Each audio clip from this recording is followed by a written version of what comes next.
8 फरवरी को एग्ज़ाम है सीटेट का। Question number practice set number 5 पर्यावरण। क्वेश्चन नंबर 1, पृथ्वी की ऊपरी परत को क्या कहा जाता है? Mantle, crust, core, hydrosphere. पृथ्वी को 3 भागों में बांटा जाता है, क्रस्ट, मेंटल, कोर। क्रस्ट पर ही जीव जंतु रहते हैं। सबसे ऊपरी परत को क्रस्ट कहा जाता है, क्रस्ट पर ही जीव जंतु रहते हैं। तो ये 3 कोर होती हैं,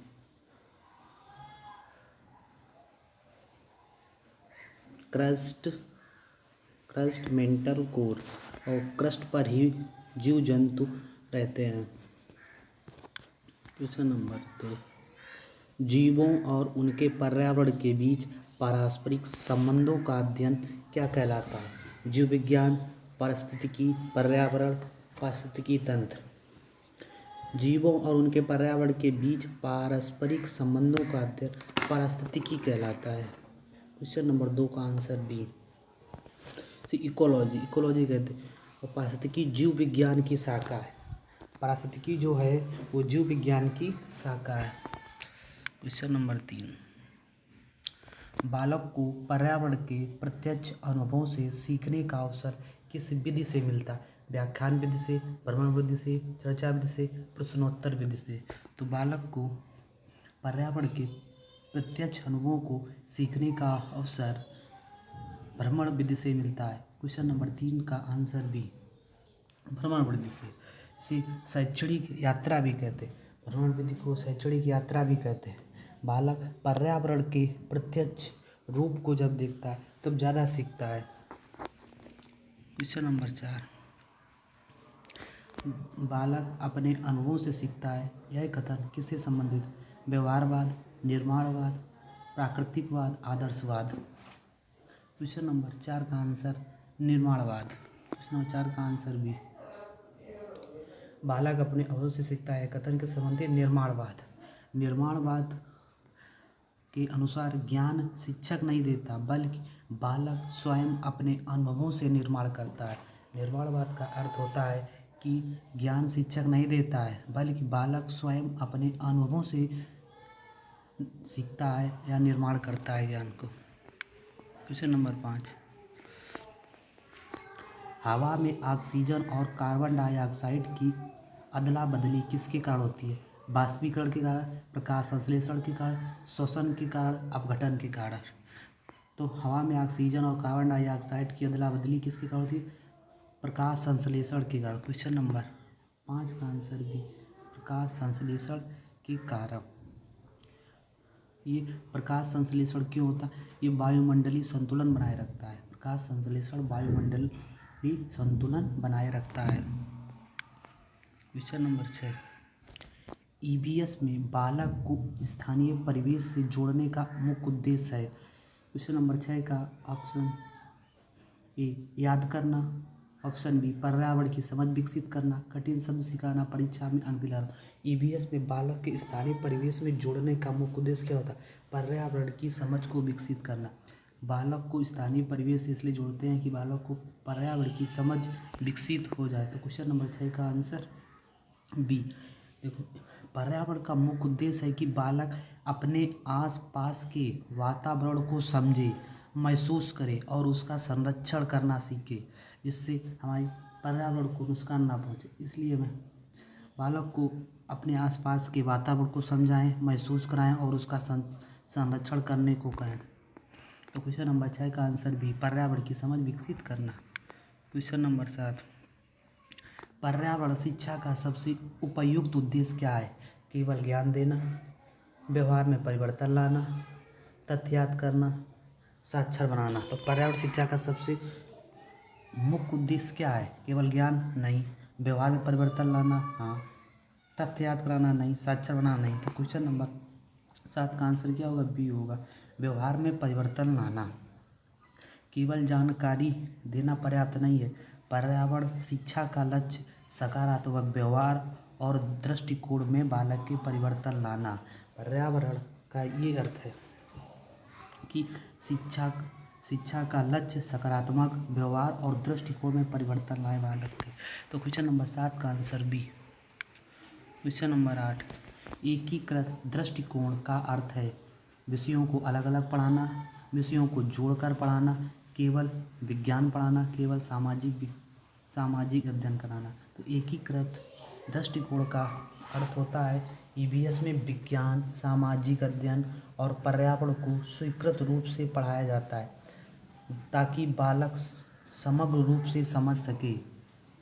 तो हमें एकीकृत दृष्टिकोण का अर्थ होता है सभी विषयों को जोड़कर पढ़ाना, जिससे बालक सभी चीज़ों को कनेक्ट कर सके, एक दूसरे से चीज़ों को जोड़ सके। इसलिए हमें सभी विषयों को जोड़कर पढ़ाना चाहिए। इसलिए क्वेश्चन नंबर 8 का आंसर बी। एकीकृत दृष्टिकोण का ये मतलब होता है सभी विषयों को जोड़कर पढ़ाना। 8 का बी। क्वेश्चन नंबर 9, जल चक्र में बादल बनने की प्रक्रिया क्या कहलाती है? संघनन, वाष्पीकरण, वर्षण, निस्तारण। जल वाष्प ठंडी होकर द्रव रूप में आती है। जल वाष्प जो होती है तो वो ठंडी होती है तो वो द्रव रूप में आती है। तो इससे क्या बन, जब द्रव रूप में आती तो बादल बनते हैं, और बादल तो इसे क्या कहते हैं हम? कंडेंसेशन, मतलब संघनन कहते हैं। जब जल वाष्प ठंडी होकर द्रव के रूप में आती है तो इससे बादल बनते हैं तो इसे हम कंडेंसेशन या संघनन कहते हैं। तो क्वेश्चन नंबर 9 का आंसर क्या होगा? बी। जल चक्र में बादल बनने की प्रक्रिया संघनन कहलाती है। क्वेश्चन नंबर 9 का आंसर ए, संघनन। क्वेश्चन नंबर 10, निम्नलिखित में से कौन सा नवीकरणीय संसाधन नहीं है? सौर ऊर्जा, पवन ऊर्जा, कोयला, जल ऊर्जा। तो नवीकरणीय देखो, सौर ऊर्जा है, पवन ऊर्जा है, जल है, कोयला नहीं है। कोयला अनवीकरणीय ऊर्जा है। कोयला लाखों वर्षों में बनता है, इसलिए ये अनवीकरणीय ऊर्जा है। कोयला को बनने में लाखों वर्षों लगते, इसलिए अनवीकरणीय ऊर्जा है। क्वेश्चन नंबर 11, बालक में जिज्ञासा उत्पन्न करने के लिए शिक्षक को क्या करना चाहिए? केवल पाठ्य पुस्तक पढ़ाना चाहिए? नहीं। प्रश्न पूछने के अवसर देना चाहिए? हाँ। नोट्स लिखवाना चाहिए? नहीं। परीक्षा पर ध्यान देना चाहिए। जिज्ञासा का अर्थ क्या होता है? सीखने की जड़।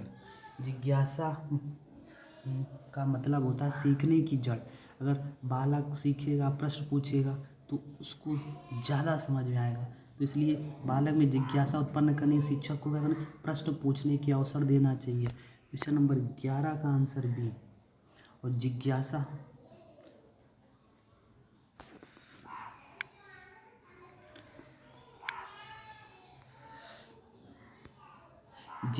का मतलब होता है सीखने की जड़। मतलब जिज्ञासा का मतलब होता है सीखने की जड़। क्वेश्चन नंबर 12, शिक्षण सहायक सामग्री मतलब TLM का प्रयोग किस लिए किया जाता है? TLM का फुल फॉर्म होता है टीचिंग लर्निंग मटेरियल। तो टीचिंग लर्निंग का प्रयोग किस लिए करते हैं? समय बचाने के लिए नहीं, विषयों को रोचक और स्पष्ट बनाने के लिए, बच्चों को व्यस्त करने के लिए नहीं, परीक्षा की तैयारी कराने के लिए नहीं। हम TLM का प्रयोग इसलिए करते हैं कि विषय को रोचक बना सके, स्पष्ट बना सके, इससे बालक को आसानी से समझ में आ सके। जैसे हम चार्ट बनाते हैं, मॉडल, वीडियो आदि को व्यवहारिक और रोचक और समझने योग्य बनाते हैं। इसलिए हम TLM का प्रयोग करते हैं, चार्ट, मॉडल, वीडियो के माध्यम से बनाते हैं, जिससे बच्चा जल्दी कनेक्ट कर सकता है। इसलिए हम TLM का प्रयोग करते हैं। क्वेश्चन नंबर 12 का आंसर बी। क्वेश्चन नंबर 13, प्रदूषण शब्द का अर्थ है पर्यावरण की स्वच्छता, पर्यावरण की हानि, पर्यावरण की रक्षा, पर्यावरण की सृष्टि। क्वेश्चन नंबर 13 का आंसर क्या है? प्रदूषण शब्द का अर्थ होता है पर्यावरण की हानि। और प्रदूषण होता है तो क्या होती है? पर्यावरण की हानि होती है।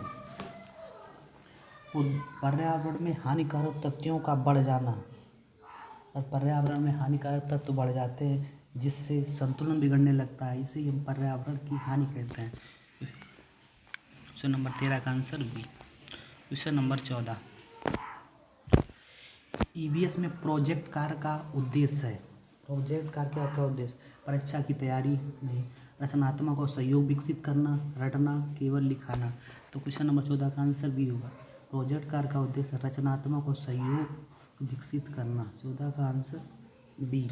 प्रोजेक्ट कार्य से बच्चे टीम वर्क, समस्या समाधान और व्यवहारिक ज्ञान सीखते हैं। इसलिए प्रोजेक्ट कार्य कराते हैं ताकि बच्चे टीम वर्क, समस्या समाधान और व्यवहारिक ज्ञान सीखते हैं प्रोजेक्ट कार्य के माध्यम से। क्वेश्चन नंबर 15, पौधों में भोजन बनाने की प्रक्रिया कहलाती है अंकुरण, प्रकाश संश्लेषण, श्वसन, परागण। तो पौधे भोजन अपने कैसे बनाते हैं? प्रकाश संश्लेषण से। इसे बनाते हैं प्रकाश। पौधे जब सूर्य की रोशनी आती है और जल और CO2 से ग्लूकोज बनाते हैं, इसे हम प्रकाश संश्लेषण कहते हैं। इसे क्या कहते हैं? प्रकाश संश्लेषण कहते हैं। तो पौधे भोजन बनाने की क्रिया कहलाती है प्रकाश संश्लेषण। क्वेश्चन नंबर 16 का आंसर। क्वेश्चन नंबर 16, पर्यावरण अध्ययन में बालक का मूल्यांकन किस प्रकार किया जाना चाहिए? केवल लिखित परीक्षा से नहीं, मौखिक प्लस व्यवहारिक प्लस निरंतर। क्वेश्चन नंबर 16 का ऑप्शन सी, वर्ष के अंत में केवल टेस्ट से। तो पर्यावरणीय अध्ययन में बालक का मूल्यांकन किस प्रकार किया जाना चाहिए? मौखिक प्लस व्यवहारिक प्लस निरंतर तरीके से किया जाना चाहिए। क्वेश्चन नंबर 17, जल ही जीवन है कथन का अर्थ क्या है? जल के बिना जीवन नहीं, जल सब कुछ है, जल नाशक है, जल प्रदूषित नहीं होता। क्वेश्चन नंबर 17 का आंसर क्या होगा? ए। जल के बिना जीवन नहीं है, जल ही जीवन है। यह कथन संसाधन संरक्षण की चेतना बढ़ाता है। जल ही जीवन है, यह कथन क्या करता है? संसाधन संरक्षण की चेतना को बढ़ाता है। क्वेश्चन नंबर 18, कौन सा पौधा जल में उगता है? मक्का, जलीय पौधा, नीम, गेहूँ। कौन सा पौधा जल में उगता है? जलीय पौधा। जल में कौन कौन से पौधे उगते हैं? एक तो कमल उगता है, और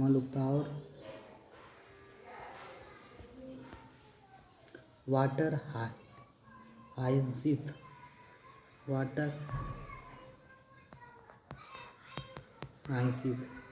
जल में कमल उगता है, वाटर हाइसिंथ पौधे उगते हैं और ये सभी पौधे पानी में ही अपना जीवन चक्र पूरा करते हैं। क्वेश्चन नंबर 19, पर्यावरण शिक्षा का सर्वोत्तम तरीका है सैद्धांतिक शिक्षा, अनुभवात्मक शिक्षा, पाठ याद करना, लिखित परीक्षा। तो क्या होगा? पर्यावरण शिक्षा का सर्वोत्तम तरीका क्या है? अनुभवात्मक शिक्षा। कैसी? अनुभव के द्वारा शिक्षा।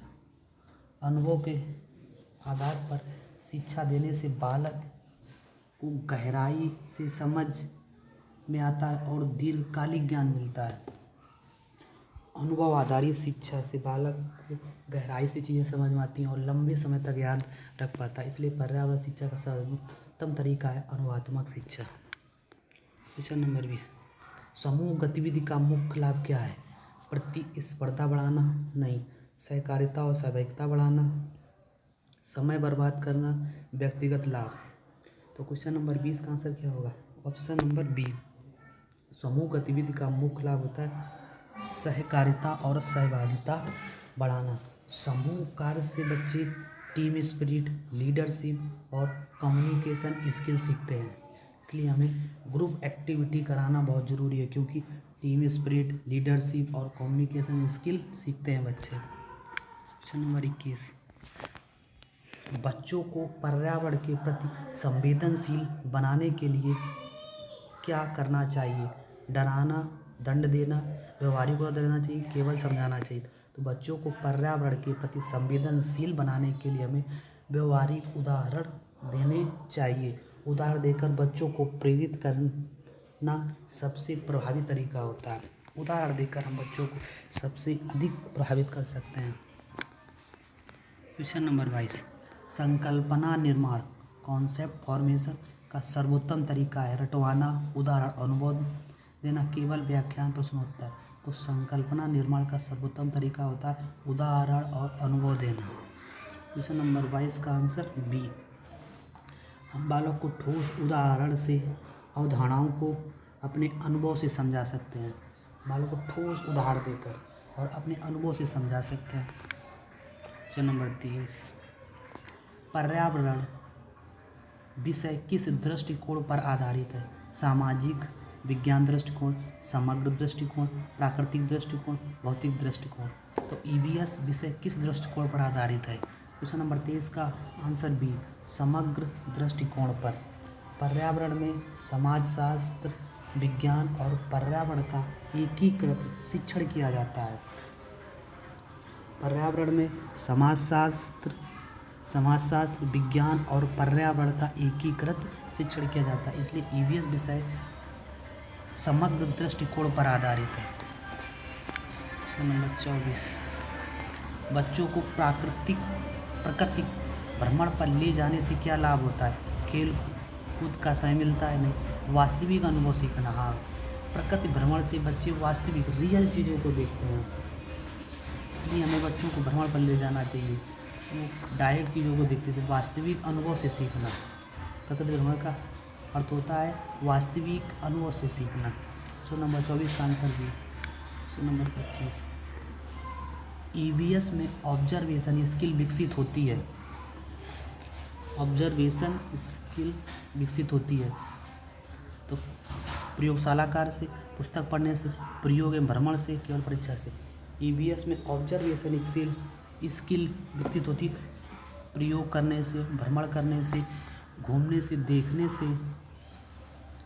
ऑब्जर्वेशन स्किल विकसित होती है देखने से, महसूस करने से, प्रयोग करने से। बच्चों में साइंटिफिक और ऑब्जर्वेशन पावर विकसित होती है। नंबर 26, पर्यावरण में परिवर्तन का मुख्य कारण है? मानव गतिविधियाँ, पृथ्वी की गति, प्राकृतिक आपदाएं, ऋतु परिवर्तन। पर्यावरण में सबसे अधिक मुख्य परिवर्तन का कारण मानव गतिविधियाँ। क्वेश्चन नंबर 26 का आंसर है क्या होगा? मानव गतिविधियाँ। मानव क्या करता है? वनों की कटाई करता है, इससे क्या होता है? प्रदूषण होता है, उद्योग लगाता है। मानव की गतिविधियाँ पर्यावरण असंतुलन का कारण बनती हैं। सबसे ज़्यादा मानव की गतिविधियाँ ही पर्यावरण का हानि पहुँचाती हैं।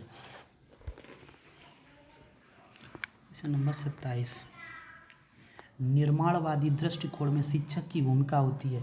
ज्ञान देने वाला, मार्गदर्शक और सहायक, नियंत्रक और परीक्षक। निर्माणवादी दृष्टिकोण में शिक्षक की भूमिका मार्गदर्शक और सहायक के रूप में होती है सिर्फ। तो निर्माणवादी दृष्टिकोण में शिक्षक की भूमिका मार्गदर्शक और सहायक के रूप में होती है। क्वेश्चन नंबर 27 का answer B. Question number 28, EVS में क्रॉस करिकुलम लिंकेज का अर्थ है विषयों के बीच संबंध स्थापित करना, केवल एक विषय पर ध्यान देना, ईवीएस को अलग रखना, सभी विषयों को हटाना। तो ईवीएस में क्रॉस करिकुलम लिंकेज का अर्थ होता है ईवीएस को अन्य विषय से जोड़ना, जैसे गणित, सामाजिक अध्ययन को जोड़कर पढ़ाना, इसे क्रॉस लिंकिंग कहते हैं। तो इसका आंसर क्या हो जाएगा? 28 का ए, विषयों के बीच संबंध स्थापित करना। क्रॉस करिकुलम लिंकेज का अर्थ होता है कि सभी विषयों को जोड़कर पढ़ाना। नंबर 29, जनसंख्या वृद्धि में कौन सी समस्या उत्पन्न होती? प्रदूषण, रोजगार वृद्धि, पर्यावरण शुद्धता, संसाधनों की अधिकता। जनसंख्या वृद्धि के कारण संसाधनों पर दबाव बढ़ता है, जिससे प्रदूषण, बेरोजगारी और असंतुलन बढ़ता है। जनसंख्या बढ़ती है तो संसाधनों पर दबाव बढ़ता है, प्रदूषण होता है, बेरोजगारी होती है और असंतुलन बढ़ता है, पर्यावरण को नुकसान होता है। इसलिए जनसंख्या वृद्धि से क्या होगा? प्रदूषण। क्वेश्चन नंबर 30 का answer A. Question number 30, EVS का मुख्य उद्देश्य है पर्यावरण ज्ञान देना, पर्यावरण के प्रति दृष्टिकोण बदलना, पर्यावरणीय मूल्य विकसित करना, उपरोक्त सभी। क्वेश्चन नंबर 30 का आंसर, ईवीएस का मुख्य उद्देश्य है पर्यावरण ज्ञान देना, पर्यावरण के प्रति दृष्टिकोण बदलना, पर्यावरणीय मूल्य विकसित करना। तो क्वेश्चन नंबर 30 का आंसर डी, उपरोक्त सभी। पर्यावरण ज्ञान देना, पर्यावरण के प्रति दृष्टिकोण बदलना, पर्यावरणीय मूल्य विकसित